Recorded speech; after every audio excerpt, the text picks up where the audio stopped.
নমস্কাৰ আপোনালোক সকলোকে পুনৰবাৰ স্বাগতম জনাই মজিদ বন্ধুসকল পলকতে চামক আজি 9টা গুৰুত্বপূৰ্ণ খবৰ। প্ৰথমটো খবৰ, আজি 2024 লোকসভা নিৰ্বাচনৰ সপ্তম তথা অন্তিম পৰ্যায়ৰ ভোট গ্ৰহণ। আজি দেশৰ 7খন ৰাজ্য আৰু এখন কেন্দ্ৰীয় শাসিত অঞ্চলত সৰ্বমুঠ 57টা লোকসভা সমষ্টিত অনুষ্ঠিত হৈছে ভোট গ্ৰহণ। আৰু এই 57টা সমষ্টিত মুঠ 904 গৰাকী প্ৰাৰ্থীৰ ভাগ্য বন্দী হ'ব ইভিএমত। আৰু অহা 4 জুনত ঘোষণা কৰা হ'ব 2024 লোকসভা নিৰ্বাচনৰ ফলাফল। পৰৱৰ্তী খবৰ, অসম তথা উত্তৰ পূৰ্বাঞ্চলত সামুদ্ৰিক ঘূৰ্ণীবতাহ ৰেমালৰ ব্যাপক প্ৰভাৱ আৰু এই সন্দৰ্ভত উদ্বিগ্ন কেন্দ্ৰীয় চৰকাৰ। ক্ষতিগ্ৰস্তসকলক সকলো প্ৰকাৰৰ সাহায্যৰ আশ্বাস কেন্দ্ৰীয় চৰকাৰৰ। ক্ষতিগ্ৰস্ত প্ৰতিখন ৰাজ্যৰ মুখ্যমন্ত্ৰীৰ সৈতে বাৰ্তালাপ কেন্দ্ৰীয় গৃহমন্ত্ৰী অমিত শ্বাহৰ। লগতে সকলো প্ৰকাৰৰ সহায়ৰ আশ্বাস প্ৰধানমন্ত্ৰী নৰেন্দ্ৰ মোদীৰ। পৰৱৰ্তী খবৰ, কাইলৈ পুনৰ জেলত যাব লাগিব দিল্লীৰ মুখ্যমন্ত্ৰী অৰবিন্দ কেজৰিৱাল। আৰু জেলত যোৱাৰ পূৰ্বে সংবাদমেল পাতি উচুপি উঠিল দিল্লীৰ মুখ্যমন্ত্ৰী অৰবিন্দ কেজৰিৱাল। জেলত আত্মসমৰ্পণ কৰাৰ পূৰ্বে পুনৰ উচুপি উঠিল দিল্লীৰ মুখ্যমন্ত্ৰী অৰবিন্দ কেজৰিৱাল। এই সন্দৰ্ভত সংবাদমেল পাতি অৰবিন্দ কেজৰিৱালৰ মন্তব্য, 2 জুন তাৰিখে মই পুনৰ জেলত যাম। মহামান্য উচ্চতম ন্যায়ালয়ে মোক 21 দিনৰ বাবে জেলৰ বাহিৰলৈ অহাৰ অনুমতি দিছিল।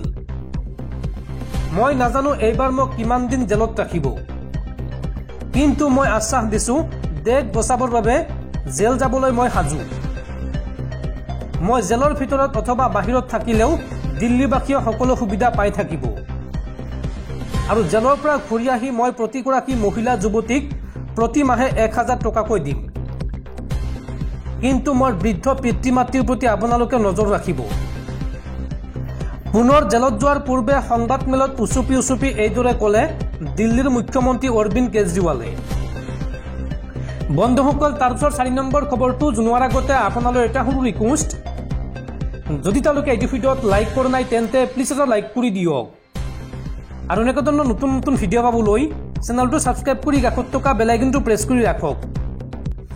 পৰৱৰ্তী খবৰ, এইবাৰ অনলাইন যোৱাৰ প্ৰচাৰ অভিযানত নামি পৰিছে ৰাজ্যৰ একাংশ চৰকাৰী বিষয়া কৰ্মচাৰী।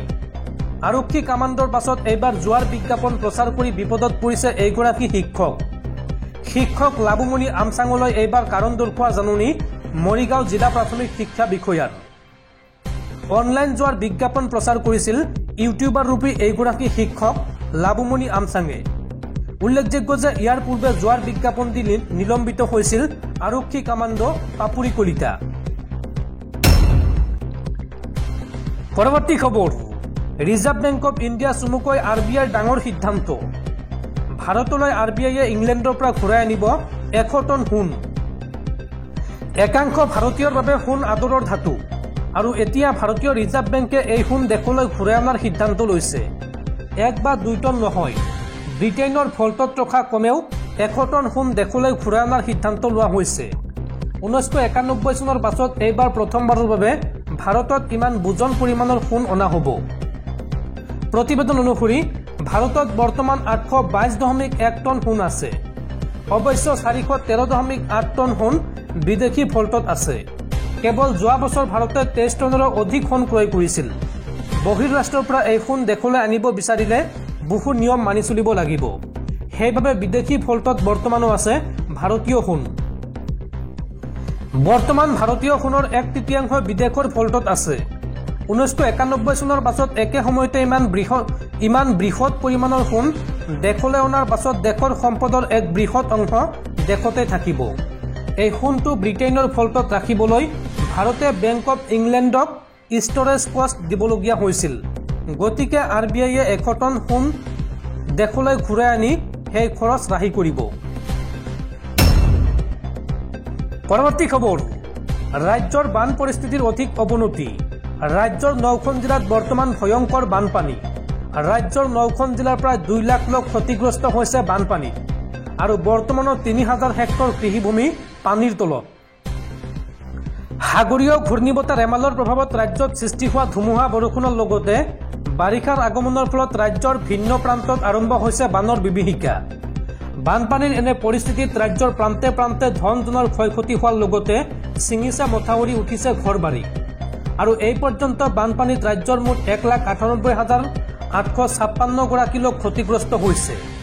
ইয়াৰ ভিতৰত আছে 87,377 গৰাকী পুৰুষ আৰু 75,082 গৰাকী মহিলা, আৰু লগতে আছে 34,397টা শিশু।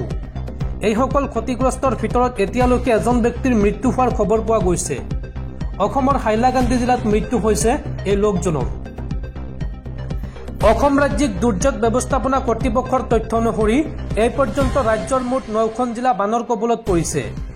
বানপীড়িত এই জিলাকেইখন হৈছে ক্ৰমে হাইলাকান্দি, হোজাই, গোলাঘাট, নগাঁও, কৰিমগঞ্জ, কাছাৰ, কাৰ্বি আংলং, পশ্চিম কাৰ্বি আংলং আৰু ডিমা হাছাও।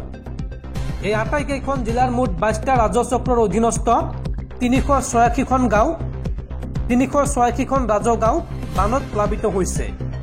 এই তথ্য প্ৰকাশ কৰিছে অসম ৰাজ্যিক দুৰ্যোগ ব্যৱস্থাপনা কৰ্তৃপক্ষই। পৰৱৰ্তী খবৰ, ভাৰতীয় বতৰ বিজ্ঞান কেন্দ্ৰৰ আগজাননী, ৰাজ্যত পুনৰ হ'ব মুখলধাৰ বৰষুণ। আগন্তুক 24 ঘণ্টাত ৰাজ্যত হ'ব পুনৰ মুখলধাৰ বৰষুণ। ৰাজ্যৰ আটাইকেইখন জিলাতে কম বেছি পৰিমাণে বৰষুণ হোৱাৰ সম্ভাৱনা আছে আৰু এই সময়ছোৱাত প্ৰতি ঘণ্টাত 30ৰ পৰা 40 কিলোমিটাৰ বেগত বলিব বতাহ। ৰাজ্যবাসীক এই সতৰ্কবাণী শুনাইছে ভাৰতীয় বতৰ বিজ্ঞান কেন্দ্ৰই। পৰৱৰ্তী খবৰ, কেৰালাত সংঘটিত হৈছে এক আজব ঘটনা। মলদাৰত প্ৰায় 1 কেজি সোণ লুকুৱাই নিয়া অৱস্থাত গ্ৰেপ্তাৰ হ'ল এইগৰাকী এয়াৰ হোষ্টেছ। কেৰালাত সংঘটিত হৈছে এক আশ্চৰ্যকৰ ঘটনা। শুকুৰবাৰে ৰাজ্য চোৰাংচোৱা সঞ্চালকালয়ৰ এক সূত্ৰই জনোৱা মতে কেৰালাৰ কান্নুৰ বিমানবন্দৰত সোণ সৰবৰাহ কৰি মলদাৰত লুকুৱাই ৰখাৰ অভিযোগত এগৰাকী এয়াৰ হোষ্টেছক গ্ৰেপ্তাৰ কৰা হৈছে। সুৰভি খাতুন নামৰ এয়াৰ হোষ্টেছগৰাকীয়ে মলদাৰত প্ৰায় 960 গ্ৰাম সোণ লুকুৱাই ৰাখিছিল। এয়াৰ ইণ্ডিয়া এক্সপ্ৰেছ বিমানত কাম কৰা সুৰভি 28 মেত মাকসাটৰ পৰা কান্নুৰত অৱতৰণ কৰা বিমানখনৰ কেবিন ক্ৰু মেম্বাৰ আছিল। কান্নুৰ বিমানবন্দৰত DRI বিষয়াসকলে জব্দ কৰে এই সোণখিনি। পাছত সুৰভি খাতুনক দণ্ডাধীশৰ আগত হাজিৰ কৰোৱা হয় আৰু 14 দিনৰ জিম্মালৈ প্ৰেৰণ কৰা হয় এয়াৰ হোষ্টেছগৰাকী। খবৰ অনুসৰি সুৰভি খাতুনে পূৰ্বেও কেইবাবাৰো সোণৰ সৰবৰাহ কৰিছিল। পৰৱৰ্তী খবৰ, আজিৰ পৰা আৰম্ভ হ'ল জুন মাহ আৰু জুন মাহত কিমান দিন বেংক বন্ধ থাকিব মাহৰ প্ৰথম দিনটোতে জানি লওক। জুন মাহত সৰ্বমুঠ বেংক বন্ধ থাকিব 8 দিন। বেংকলৈ যোৱাৰ পূৰ্বে এই তালিকা আপুনি ভালদৰে চাই লওক। কোন কোন তাৰিখে বেংক বন্ধ থাকিব চাওঁ আহক। 2 জুন অৰ্থাৎ কাইলৈ দেওবাৰ, সেই হেতুকে সকলো বেংক বন্ধ থাকিব। লগতে 8 জুন মাহৰ দ্বিতীয় শনিবাৰ হিচাপে বন্ধ থাকিব। 9 জুন দেওবাৰ, 16 জুন দেওবাৰ আৰু 17 জুন ইছলাম ধৰ্মীয় লোকসকলৰ পবিত্ৰ উৎসৱ ঈদ উপলক্ষে বেংক বন্ধ থাকিব। লগতে 22 জুন হৈছে মাহৰ 4ৰ্থ শনিবাৰ, 23 জুন দেওবাৰ আৰু 30 জুন দেওবাৰ। সৰ্বমুঠ এই 8 দিন বেংক বন্ধ থাকিব এই জুন মাহত।